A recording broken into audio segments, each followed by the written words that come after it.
के x MLA Ranjit Dhillon साहब हमारे बीच मौजूद हैं।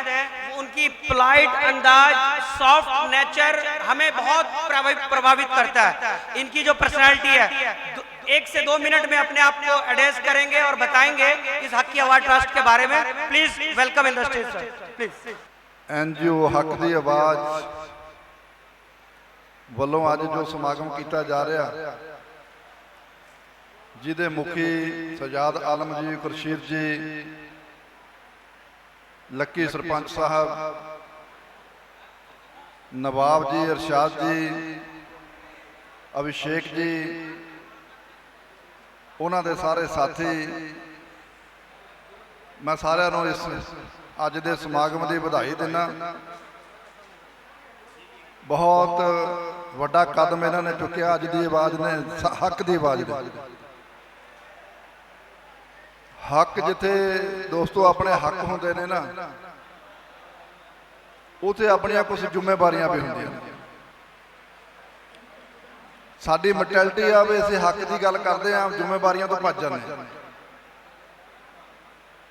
मैं खुरशीद उन्हां दा, सजाद उन्हां दा धन्नवादी हां, जिन्हां ने अज ऐतवार के दिन ते बहुत बड़ा समागम रखिया, एक सैमीनार करा रहे ने, जिस सैमीनार दे विच सारे ही इंसाफ पसंद, हक की गल करन वाले, हक ते पहरा देने वाले, हक प्राप्त करने दे यतन करने वाले, वो सारे एकत्र होए। साडी एक बड़ी वड्डी त्रासदी आ, साडे देश की गल करिए आपां, क्योंकि आपां तां भारत में रहने, भारत की गल करांगे। साडे देश की एक बहुत बड़ी त्रासदी है भी जदों हक की गल करे कोई, हक की गल करने वाले नूं अतवादी कह दिता जांदा, वखवादी कह दिता जांदा। हालांकि ये जिहड़ा साडा देश आ, ये बहुत कौमी, बहुत धर्मी, बहुत बोलियां का देश है। इत्थे बहुत बोलियां बोलिया जांदियां, बहुत धर्म रहिंदे ने, बहुत कौमां रहिंदियां ने, जिन्हां दे अपने अपने हक ने, अपने अपनी जिम्मेवारियां, अपने अपने खिते ने। पर जिन्हां कोले सत्ता आ जाती है, जिन्हां कोले राज आ जाता, वो कहंदे असीं मालिक हां, मालिक बन जांदे। फिर मालिक आवाम नूं कीड़े मकोड़े समझण लग जाते हैं। खास करके घट गिनतियां की आवाज़ दबाई जाती है। अज ये देश की ये हालत, जिहड़ा अपने हक की गल करदा, जिहड़ा कीती हुई कुर्बानी के बदले दे विच अपने देश, अपने खिते, अपने सूबे की गल करदा, उहनूं अतवादी कह दिता जाता, उहदे ते वखवादी का टैग ला दिता जाता। मैं समझदा भी ये साडे साथियों ने जो बहुत बड़ा उपराला किया, ये NGO नूं इस तरह के समागम करते रहना चाहिए, तां जो जागरूकता आवे समाज दे विच, लोकां दे विच जागरूकता होनी चाहिए है। जागरूक होने तो बाद ही हक प्राप्त किए जा सकते हैं। जिन्ना चिर असीं हक की सानूं पहचान ही है नहीं, सानूं पता ही नहीं भी साडे हक की आ, कानून सानू किथे तक सानू इस गल की भरोसेयोगता दिंदा भी तुसीं किथे तक बोल सकते हो, किथे तक मंग सकते हो, किथे तक प्राप्त कर सकते हो। जे सानू इहदी जानकारी नहीं तो फिर असीं कई बारी गलत रास्ता अख्तियार कर लैंदे।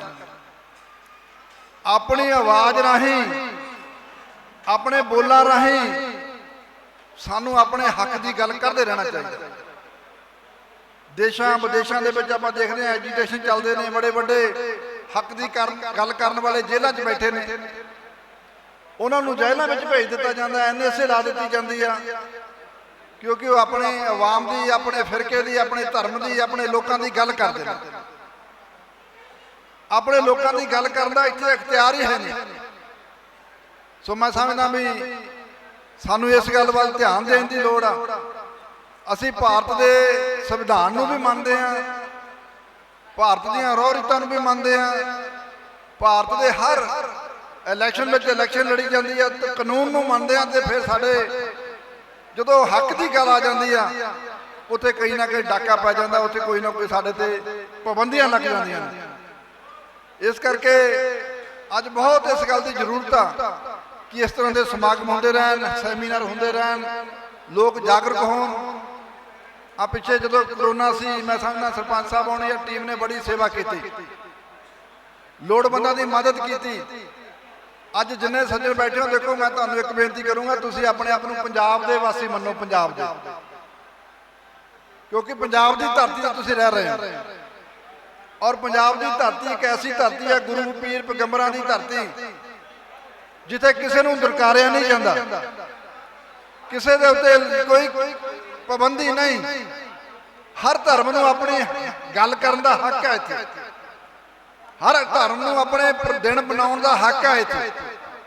ਔਰ ਬੜੀ ਖੁੱਲ੍ਹਦਿਲੀ ਦੇ ਨਾਲ ਸਿਰਫ ਪੰਜਾਬ ਦੀ ਧਰਤੀ ਆ, ਦੇਖੋ ਜਿੱਥੇ ਤੁਸੀਂ ਜਿਹੜੀ ਧਰਤੀ ਤੇ ਤੁਸੀਂ ਰਹਿੰਦੇ ਆਏ ਹੋ, ਯੂਪੀ ਜਾਂ ਬਿਹਾਰ, ਉੱਥੇ ਵੀ ਕਈ ਪਾਬੰਦੀਆਂ ਨੇ, ਪਰ ਪੰਜਾਬ ਦੀ ਧਰਤੀ ਤੇ ਕੋਈ ਪਾਬੰਦੀ ਨਹੀਂ।